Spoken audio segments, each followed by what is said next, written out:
Boa noite, senhores alunos do terceiro período do curso de Direito da Faculdade Evangélica Raízes. Damos início agora a mais um dos nossos encontros da nossa disciplina de Direito Constitucional 2.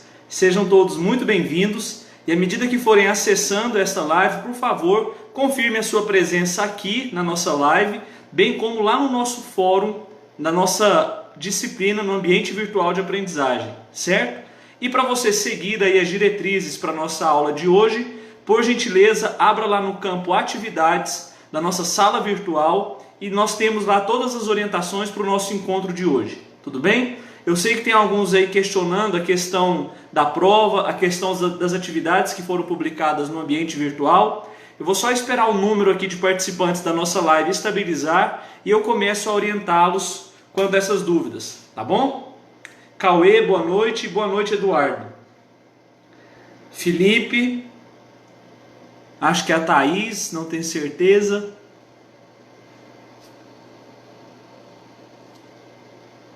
Júlia, bem-vinda, Júlia. Juliana, se não me engano, está aí também. Estou vendo as carinhas aparecendo aqui. Boa noite, Matheus. Pessoal, impreterivelmente, o que eu preciso de vocês? Que acessem esta live lá pelo link que está disponibilizado na nossa sala virtual no campo Atividades, aula 9, semana 9, certo? Boa noite, Márcio. Boa noite, Thaís. Então, por gentileza, façam isso, tá bom? O que mais que eu preciso? Baixem lá o nosso... Boa noite, Águida. Baixem lá, por gentileza, o nosso material que está em PDF, certo? E já temos aqui 15 participantes. Eu vou passar para vocês as instruções quanto à nossa semana de segunda verificação de aprendizagem. Para quem quiser, abra aí no seu celular ou no seu computador. Boa noite, Pablo. Buenas noches. Abram aí no seu celular ou no seu computador o calendário normal, para que vocês acompanhem comigo. Essa semana finda agora no dia 15, certo? A próxima semana é a semana da segunda VA. Então vocês terão prova do dia 18 ao dia 24. O sistema ficará liberado. Então de segunda, dia 18, boa noite, Hélia, até o dia 24 de maio para a realização da segunda VA. Boa noite, Tainara. O que nós temos de conteúdo para ser cobrado na segunda VA? O conteúdo não vai ser cumulativo, certo? Então aquilo que caiu na primeira VA não vai cair agora na segunda. Professor, qual que é o conteúdo da segunda VA? Do critério de competência para frente, certo? De competência para frente, tá bom? Então, tudo que está postado no AVA, os assuntos que estão postados no AVA, são assuntos a serem cobrados na prova da segunda VA. A segunda VA da minha disciplina e de todos os professores que têm a carga horária cheia da noite, 4 créditos, serão provas com 10 questões objetivas, certo? Cada uma valendo 1 ponto, e aí para computar a sua nota da segunda VA. Então, beleza. Dia 24 termina o prazo para a feitura da segunda VA. Dia 25, que é uma semana sem ser a próxima na outra... e por conta da segunda VA, na semana que vem nós não temos encontro aqui por live, tá bom? Boa noite, Amanda, e boa noite, Tairine. Sim, Juliana, essa aula de hoje também cai, até a aula de hoje cai na segunda VA, tá bom?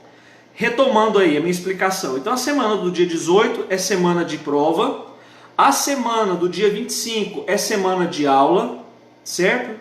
A semana do dia 1º de junho é semana de aula.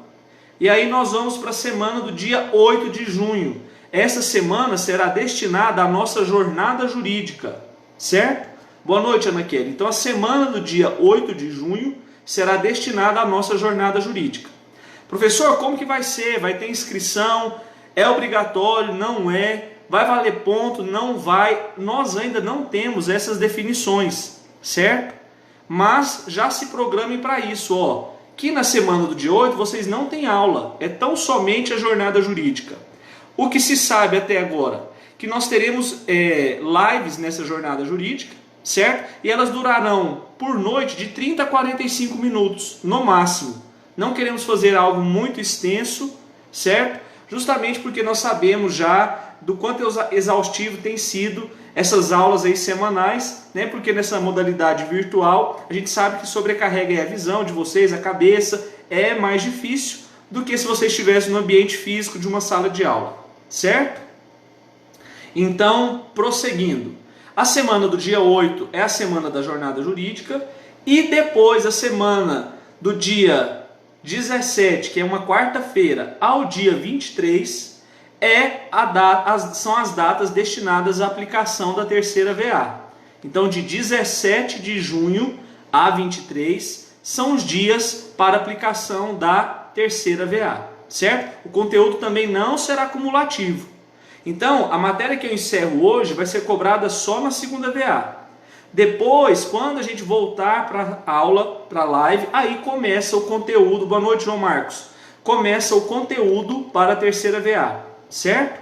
Professor, por que as datas da terceira VA, as provas, vão começar no dia 17 de junho e não no dia 15, numa segunda-feira? É porque as disciplinas de segunda e terça-feira ainda precisam completar os seus dias letivos de aula. Então, dia 15 e 16 ainda será aula para as disciplinas de segunda e terça-feira. Por isso, a padronização de começarmos as provas todas na quarta-feira, quando todas as disciplinas já tiverem encerrado os dias letivos de aula, e aí teremos uma semana unificada para vocês realizarem a terceira VA, certo? Para quem eu não dei boa noite ainda, Rosana, Pedro Henrique, José Carlos e Liviane, tá bom? Boa noite para vocês. O que mais? Não sei quantos de vocês já tiveram acesso a um ambiente virtual de aprendizagem e viram que lá, pessoal, eu postei, apareceram atividades aí, certo? Elementos surpresas para vocês. Na aula 2, aula 3, aula 4, aula 6 e aula 7. Por quê? Já tinha sido deliberado pela instituição que para cada aula a gente deveria colocar uma atividade para comprovar a sua interação com o ambiente virtual.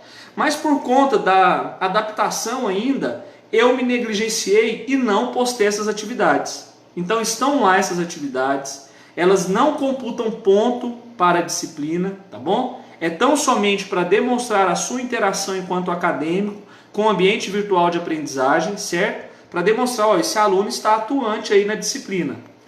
E aí você tem até o final da semana de provas aí para resolver essas atividadezinhas que eu postei lá.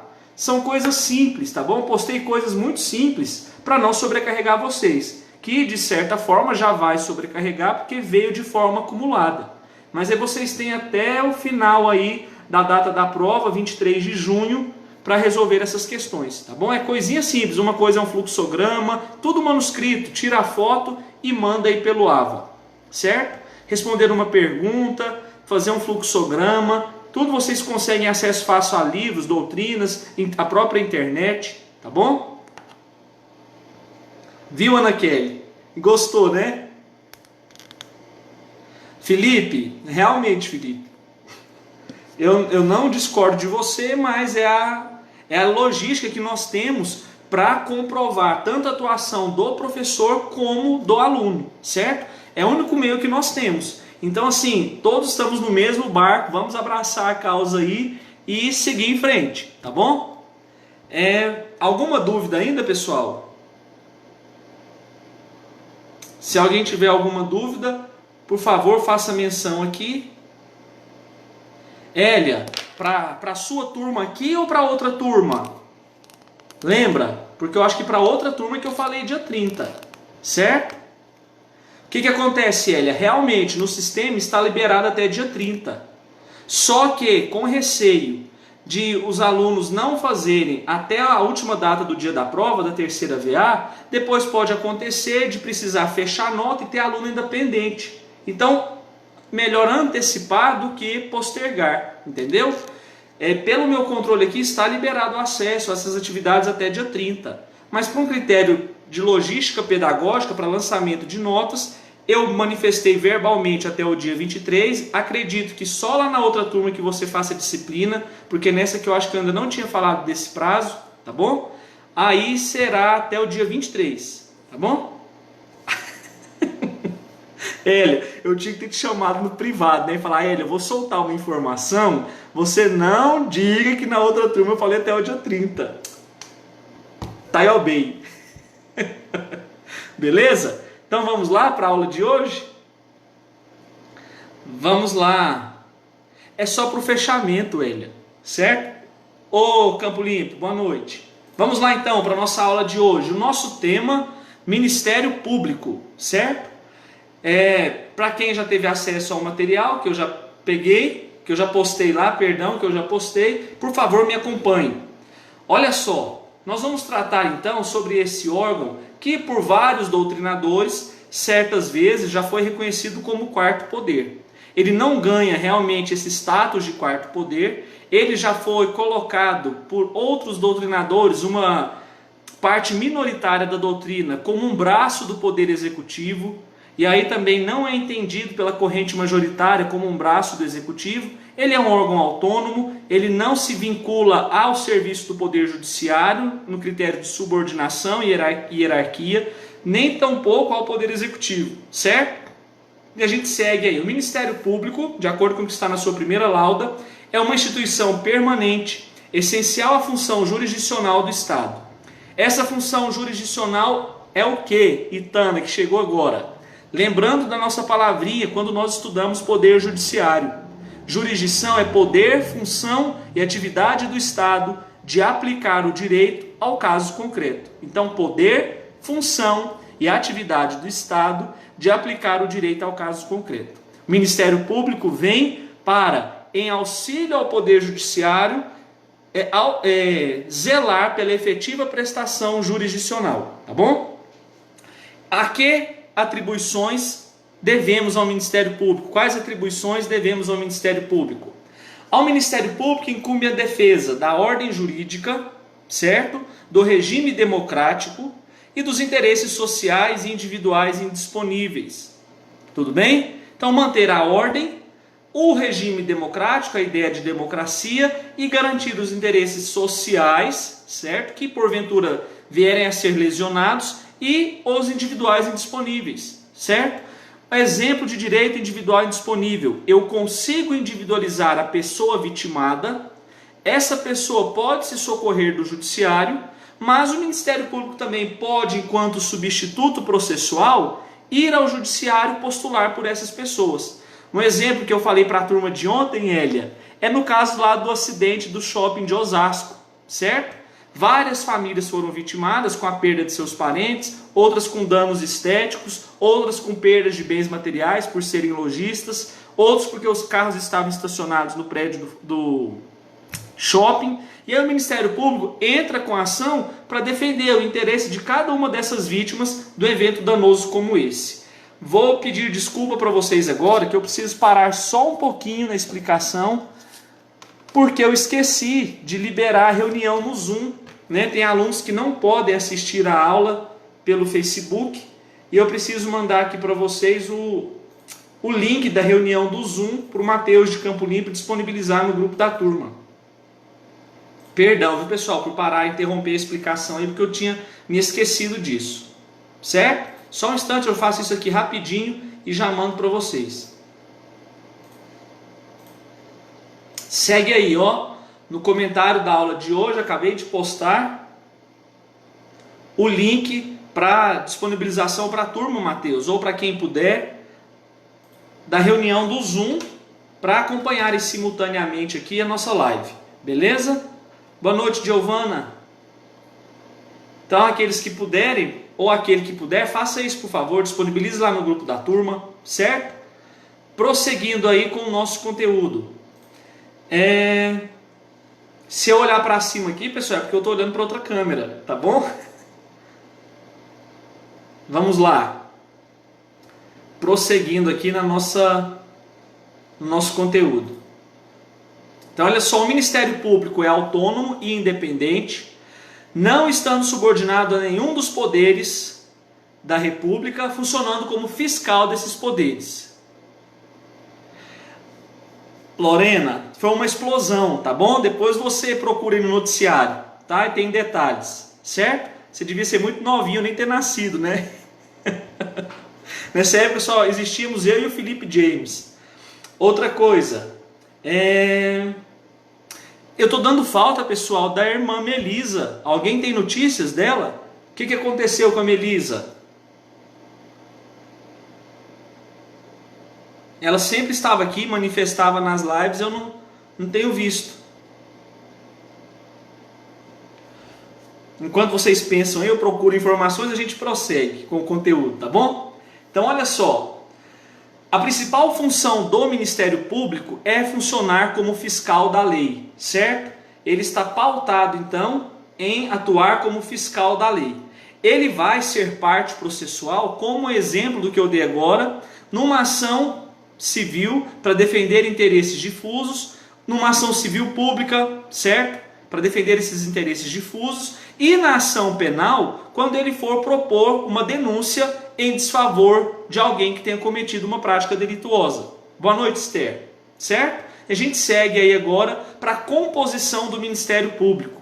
Quando a gente pensa na estrutura do Poder Judiciário, e vocês eu acho que já tem mais ou menos desenhado na cabeça de vocês aí, como que funciona aquela distribuição de competências por matéria, por hierarquia, dentro daquele organograma do Poder Judiciário. Com o MP não é diferente. Nós temos MPU, Ministério Público da União, que ele compreende o Ministério Público Federal, certo? Que faz parte, né, em auxílio, não faz parte, ele auxilia o trabalho da Justiça Comum Federal, o Ministério Público do Distrito Federal e Territórios, o Ministério Público do Trabalho e o Ministério Público Militar. E aí, além do Ministério Público da União, nós temos o Ministério Público Estadual. Observe que quando a gente fragmentou o MPU aí, eu não falei de Ministério Público Eleitoral. Por quê? Quem exerce essa função de Ministério Público Eleitoral é o promotor que está nesse MPE aí, ó, que está na sua folha. Ministério Público Estadual. O promotor de justiça que atua perante o Ministério Público Estadual, assim como o juiz de direito que atua na Justiça Estadual, esse juiz aqui não assume a função de juiz eleitoral na Justiça Especializada, o Ministério Público Estadual também assume a função de Ministério Público Eleitoral, certo? Existe uma corrente que sustenta a vinculação do MP ao Poder Executivo, como eu falei no comecinho da aula.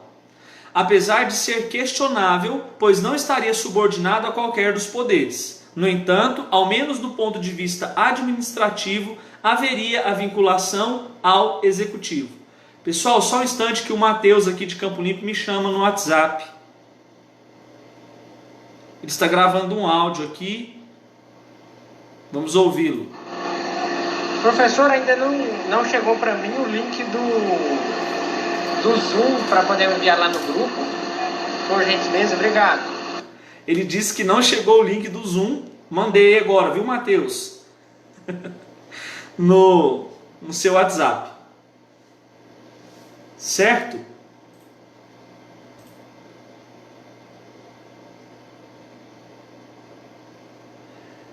Posso prosseguir? Posso, né? Beleza. A Ana Kelly falou que a live dela está travando. Felipe, a sua live está travando? Alguém se manifeste aí para eu ter um feedback, para saber se é a minha recebimento da Ana Kelly.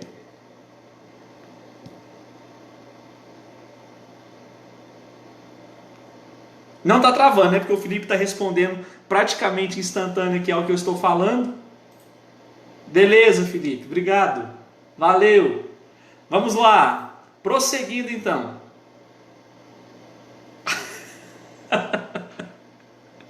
Elia.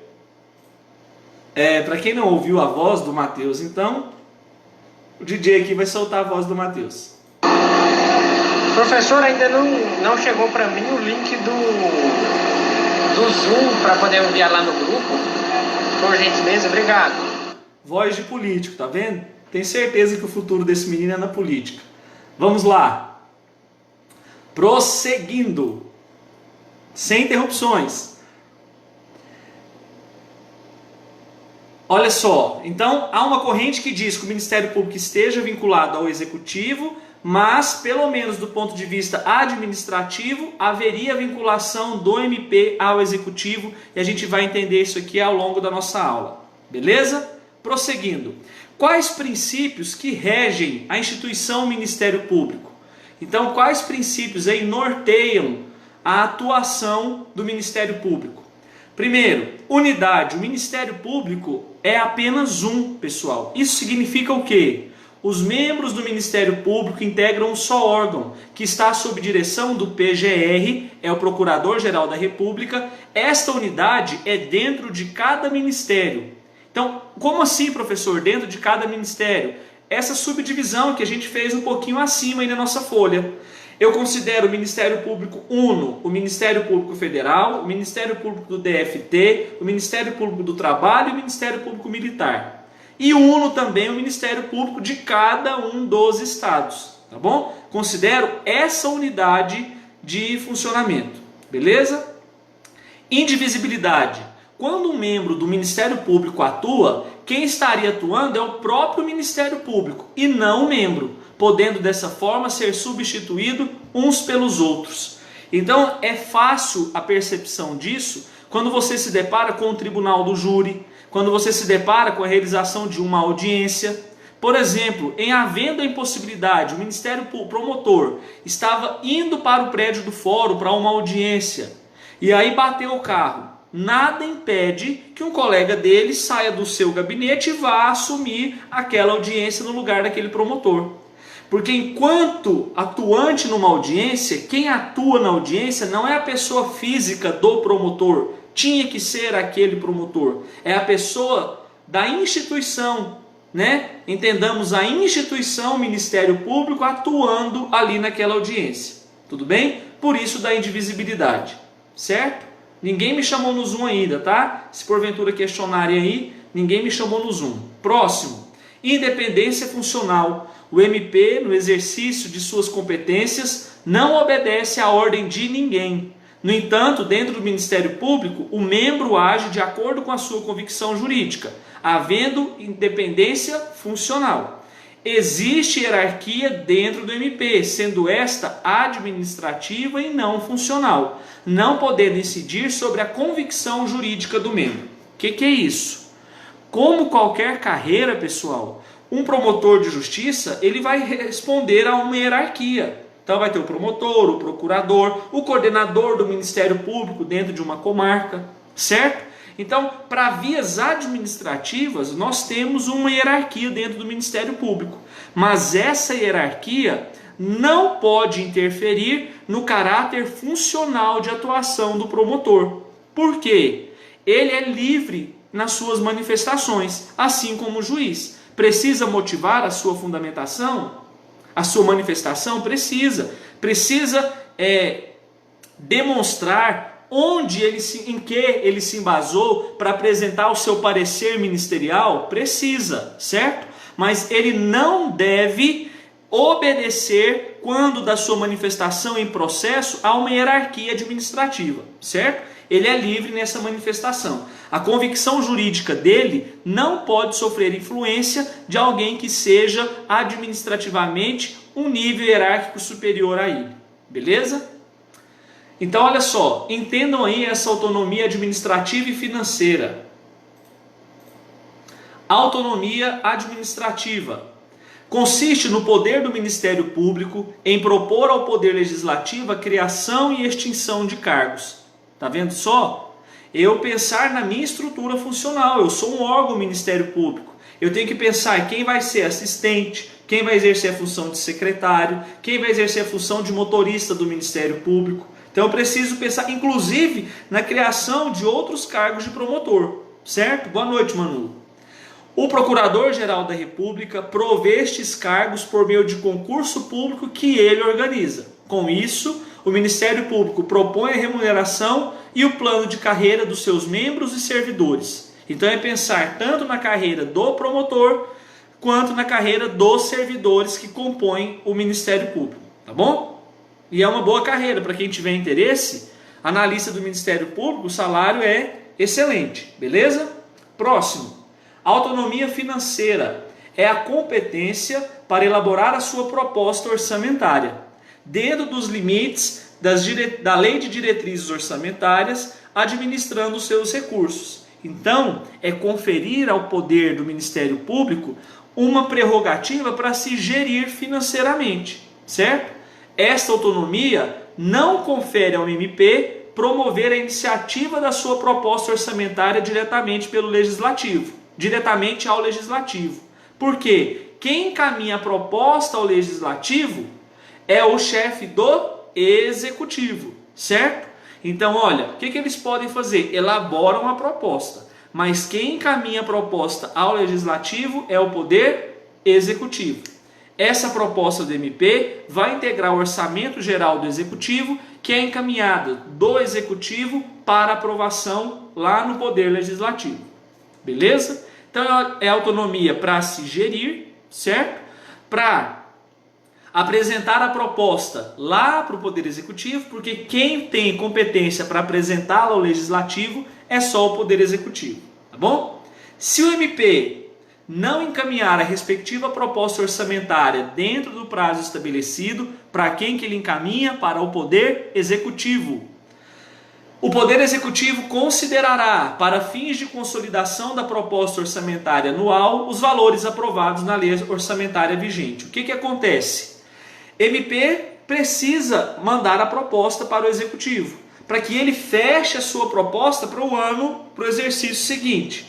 Se, fim do prazo, no ano em que nós estamos, o MP não enviar a proposta orçamentária, como o Executivo precisa findar os seus trabalhos e mandar o plano para aprovação lá no Legislativo, ele considera o plano que já tinha sido aprovado, a proposta que já tinha sido apresentada pelo MP para vigorar nesse ano, e ele vai servir daquela mesma proposta para fundamentar o plano que ele tem para o ano seguinte, tá bom? Então não se trava o trabalho do Executivo. MP não apresentou a proposta, então agora o Executivo vai atrasar e mandar o plano lá para o Legislativo. Não. MP atrasou, o Executivo pega a proposta que está vigente, coloca no plano e manda para votação lá no Legislativo. Beleza? Deixa eu ver se tem alguém me chamando no Zoom. Tem. Só um instante, pessoal. Aceitando aqui os alunos que estão chegando no Zoom. Tá bom? Arrumando meu cabelo enquanto isso. Cabelo ok, barba ok. Prosseguindo. Vamos lá. Funções do Ministério Público. Só um instante que o pessoal do Zoom ainda não conectou. Quem está no Zoom aí consegue... Confirma aí se está me ouvindo e me vendo, por gentileza, para eu saber se está tudo ok. Pessoal que está no Zoom, utilizando a plataforma do Zoom, está me ouvindo? Só mostra o joinha aí, só para ver se você está me ouvindo. Quem está no Zoom? Está ouvindo?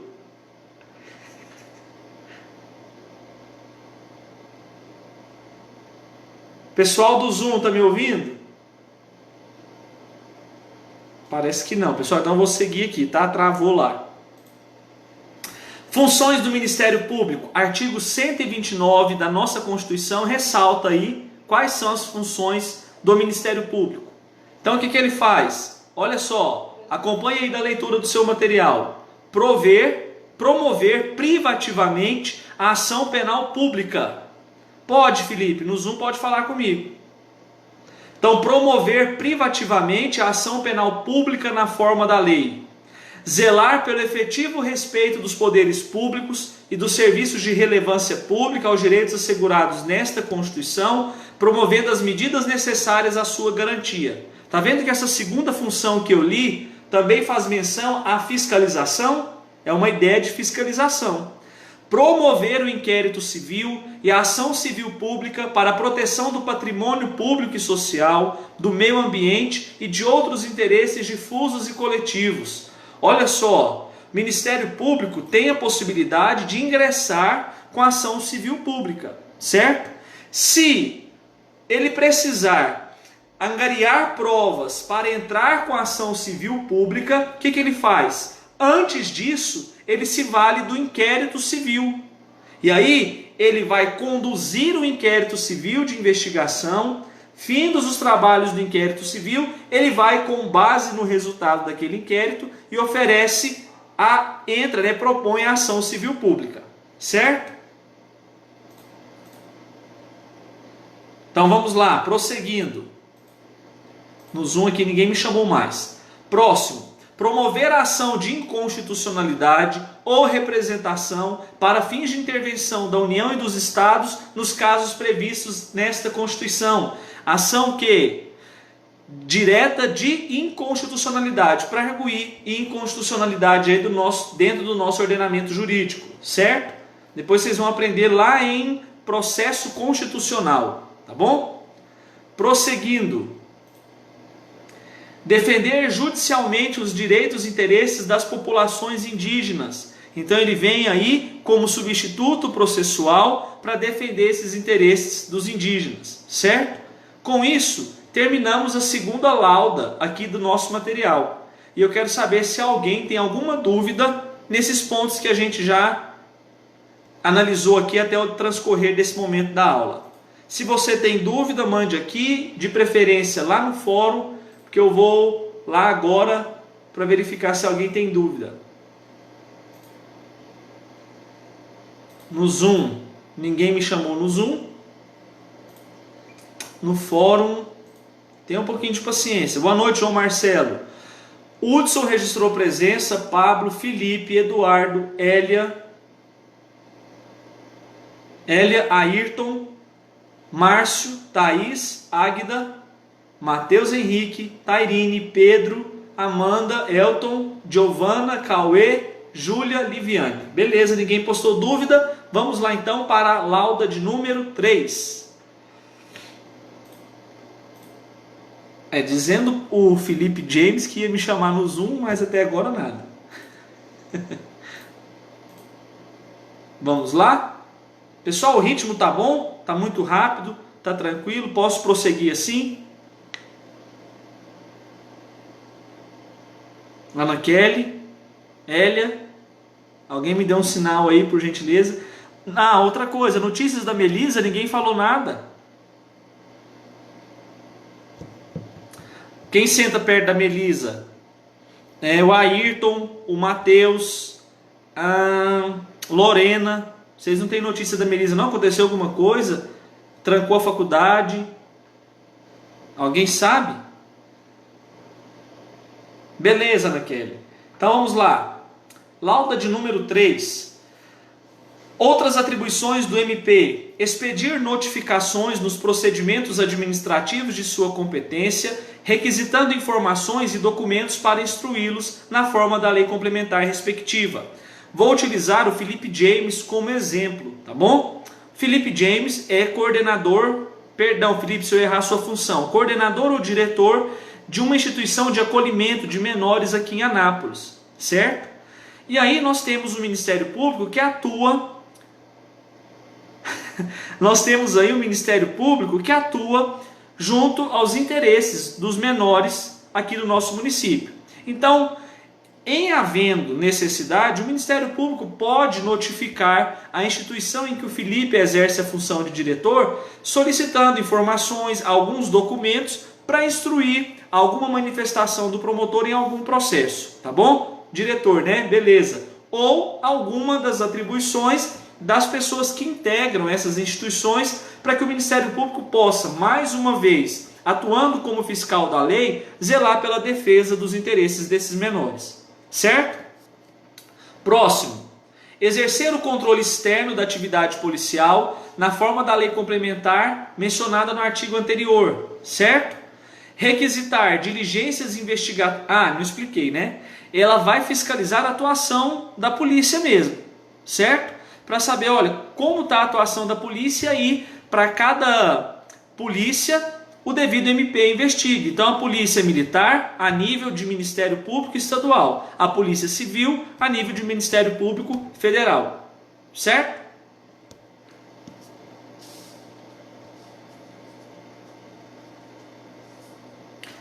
Perdão, Polícia Civil Estadual também o Ministério Público vai fiscalizar e Polícia Federal o MP Federal. Tá certo? Próximo. Requisitar diligências investigatórias e instauração de inquérito policial, indicados os fundamentos jurídicos de suas manifestações processuais. Então, olha só, pessoal. Pode ser que o MP já tenha oferecido a denúncia e lá no transcorrer do processo careça de mais alguma instrução probatória na fase de inquérito. Então ele pode solicitar ao juiz que alguma diligência lá na fase do inquérito, o processo seja devolvido à delegacia para que seja melhor instruído, para elucidar alguma coisa, para servir de embasamento para a sua manifestação ministerial. Por último, exercer outras funções que lhe forem conferidas, desde que compatíveis com sua finalidade, sendo-lhe vedada a representação judicial e a consultoria jurídica de entidades públicas. Então, olha só, Ministério Público não pode representar ninguém em juízo, certo? Não pode representar... Ué, professor, mas o senhor falou sobre a atuação dele como substituto processual na defesa do interesse dos indígenas, do interesse individual homogêneo. Nessas previsões legais, tudo bem. O Ministério Público não pode, é o promotor atuar como defensor de alguém numa ação, certo? Assinar lá uma petição, tendo alguém como parte autora propondo a ação contra um réu e o promotor de justiça assina aquela petição. Não pode. E também não pode prestar consultorias jurídicas a entidades públicas. Então vamos lá. Uma OEG da vida está sofrendo uma demanda judicial e aí o diretor da OEG, o reitor da OEG, liga para o promotor querendo uma consultoria jurídica. O promotor deve se abster a essa prática funcional, tá bom? Próximo tópico, garantias dos membros do Ministério Público. Alguém me chama lá no Zoom, o Felipe James. Posso prosseguir? Ninguém me... Tá, a Ana Kelly falou que estava tudo ok, né? A Elia também.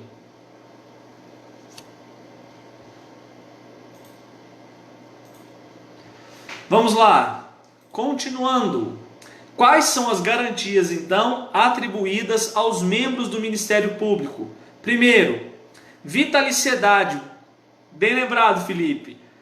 Para quem quiser, anote aí a lei que o Felipe fez menção, a 8625, tá? Que traz as outras funções aí de competência do Ministério Público, certo?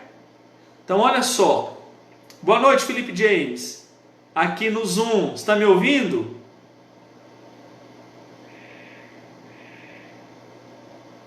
Paz de Cristo. Acho que ele não está me ouvindo pelo Zoom. Só pela live. Boa noite, Douglas. Felipe, eu não te ouço.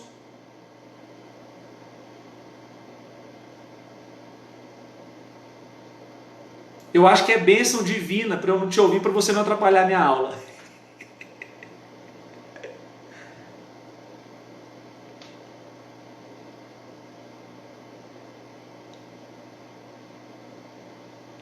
Vou prosseguir, tá? Vamos lá. Garantias dos membros do Ministério Público. As garantias são vitaliciedade. Após 2 anos de exercício no cargo, ele não poderá perder o cargo senão por uma sentença judicial transitada em julgado. Então, olha só. Uma vez aprovado no concurso para promotor de justiça, certo? Você vai, após 2 anos de exercício no cargo, você vai adquirir essa garantia da vitaliciedade. Nós falamos dela quando nós abordamos lá o Poder Judiciário, certo? Lembrando que esses 2 anos se diferem daquela estabilidade do servidor público. Aqui estamos tratando de vitaliciedade. O cargo é vitalício, a não ser que ele tenha declarado em seu desfavor a perda do cargo por uma sentença judicial transitada em julgado, certo? Inamovibilidade. A mesma questão do nosso juiz, lembra? Que por interesse particular ou por interesse público, a depender do que? Do tribunal a que ele é vinculado ou do Conselho Nacional de Justiça, o juiz seria relotado. Vamos pensar no promotor. Salvo por motivo de interesse público, mediante decisão do órgão colegiado competente, pelo voto da maioria absoluta dos seus membros, ainda assegurando ao promotor ampla defesa, aí sim ele poderá ser removido, certo? Ele só pode ser removido se ele quiser, por decisão colegiada, né, conforme a gente acabou de ler, pelo voto da maioria absoluta, sendo garantido para ele ampla defesa, certo? E por determinação do Conselho Nacional do Ministério Público, a título de sanção administrativa. Então, o promotor de justiça excedeu em alguma atribuição sua, não agiu com o zelo que devia, certo? O zelo funcional, e aí como critério de sanção, o Conselho Nacional do Ministério Público, essas iniciais aí, CNMP, vai e remove ele de comarca, tá bom? Próxima garantia, irredutibilidade do subsídio, tá vendo? Não se difere lá do Poder Judiciário. Fixado na forma do artigo 39, parágrafo 4º da Constituição e ressalvado o disposto nesses artigos aí, que a gente não vai ler agora, é atribuição sua depois de gastar um tempinho, tá? Lendo esses artigos para ver as ressalvas aí da questão do subsídio.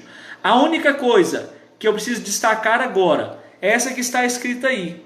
Essa irredutibilidade é apenas nominal. Por quê? Porque na prática ela pode acontecer. Como assim, professor? O vencimento do promotor só tende a majorar. Só que pode ser que a alíquota tributária também majore, certo? E aí lá no final, no rendimento líquido, como a alíquota do imposto de renda aumentou, aí lá no final pode ser que de um ano para outro o salário diminuiu. Mas não é que o provento aqui, o vencimento base dele, estou imaginando isso aqui uma folha de contra-cheque, tá bom? Não é que o vencimento base dele aqui tenha diminuído. O que aumentou foi a dedução. E aí por isso que pode dar lá no ano seguinte um valor líquido inferior, certo? Prosseguindo. Antes de eu prosseguir para as vedações, alguém tem dúvida nisso que eu expliquei até agora? Nas garantias e no restante aí das funções do MP? Alguém tem dúvida ou está ok? Se estiver ok, dê um joinha aqui para eu ter uma ciência ou mande um ok também. Deixa eu ver se no fórum, se alguém postou alguma dúvida.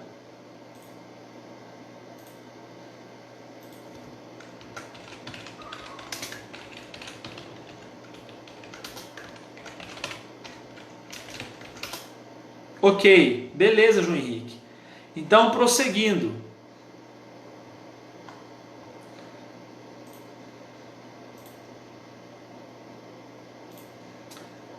Vedações aos membros do Ministério Público. Enquanto atuante no MP, o que eu não posso exercer? Primeiro, não posso receber honorários, percentagens ou custas processuais. Por quê? Se isso porventura acontecesse, implicaria na parcialidade do promotor dentro de uma demanda judicial. Lembrando que ou ele está para funcionar como parte em substituto processual, certo? Eu estou falando isso na área civil, ou quando ele vem para oferecer denúncia na área penal, ou ainda quando ele atua como fiscal da lei, certo? Ele não pode, de forma alguma, receber esses donativos para não caracterizar o que? Parcialidade quando de uma manifestação ministerial.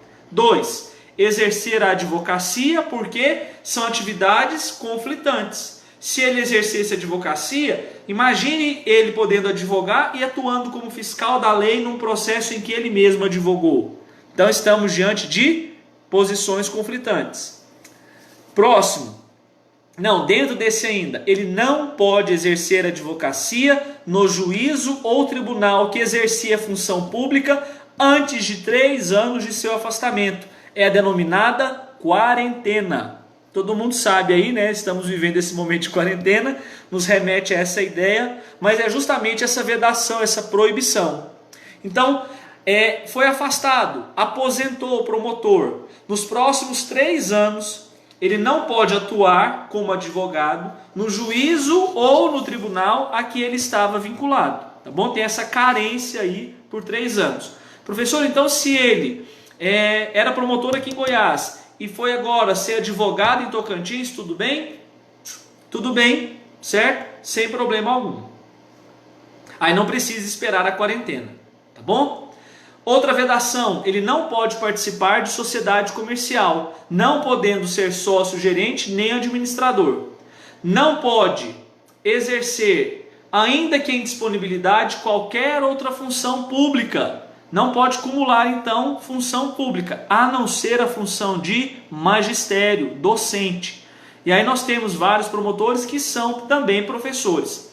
Foi-se a época em que juiz e promotor tinham muito essa ânsia por lecionar. Hoje a gente vê nos quadros das universidades um enxugamento disso aí, certo? Não sei se eles estão cansados ou se a atividade da docência não tem remunerado tanto hoje quanto um dia já foi, certo? Mas aí as academias estão perdendo esses profissionais que têm muito conhecimento jurídico, muita prática jurídica para passar, e aí nós raramente encontramos docentes que são da carreira da magistratura ou da carreira do Ministério Público dentro das universidades a nível de curso superior. Eu sei que preparatório para concurso nós temos vários juízes, promotores, desembargadores dando aula aí, mas nas academias tem sido raras as pessoas que exercem essas funções que têm se proposto a lecionar também, certo? Próximo, exercer atividade político-partidária, porque estaria sendo totalmente o que? Parcial, e receber auxílio ou contribuição de pessoas físicas, entidades públicas ou privadas, ressalvadas as exceções previstas em lei. E aí a gente vê aí numa exceção, quando o Ministério Público precisa se instalar numa comarca, né, e não tem terreno, a prefeitura pode doar um terreno para a construção da sede do MP? Pode, vem na exceção aí, certo? Mas na exceção tudo bem, fora da exceção todas as vedações, certo? Para evitar a parcialidade aí da atuação do Ministério Público, certo? Pessoal, alguma dúvida no conteúdo que foi explanado hoje? Hoje a nossa live não tem mais material, a gente encerra o nosso conteúdo por aqui para aplicação da segunda VA, certo? Vamos só até aqui. Se você tem dúvida, por favor, publique a sua dúvida aqui. Se você não... Boa noite, Elias, chegou bem no finalzinho. Se você não tem dúvida, eu agradeço a sua participação na live de hoje, certo? Publique aqui a sua dúvida ou lá no fórum, que eu estou aqui aguardando para sanar as suas dúvidas. Tá bom? Vamos lá então, agradeço, viu, a participação de todos vocês, bons estudos aí para a segunda VA, resolvam as atividades que estão lá no campo das atividades da minha sala virtual, aula 2, aula 3, aula 4, aula 6, aula 7, da 8 e da 9 já estão lá também, tá certo?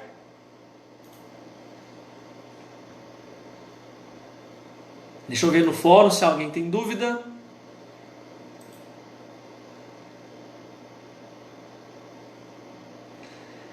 Thalita, Douglas e José Carlos registraram a frequência. Beleza, muito obrigado, Hélia. Boa noite, Eduardo. Valeu, um abraço para vocês, pessoal. Bom descanso. E lembrando, semana que vem nós não temos encontro aqui, tá bom? Porque é só semana de provas. Boa noite, Ana Kelly.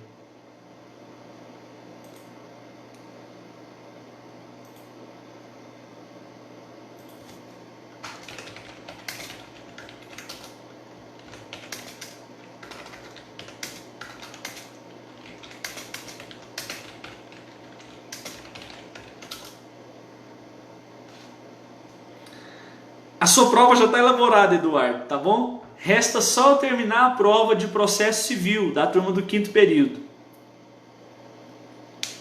Pode, Douglas, sem problema. Pode mandar no WhatsApp, tá bom?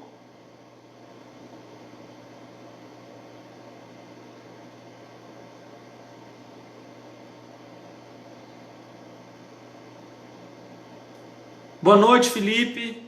Boa noite, Márcio. Um abraço aí para todo mundo. Boa noite, Matheus de Campo Limpo. Tatiane, boa noite. Daiane me chamou aqui no Zoom agora. Boa noite, Daiane. Eu vou encerrar aqui, tá bom?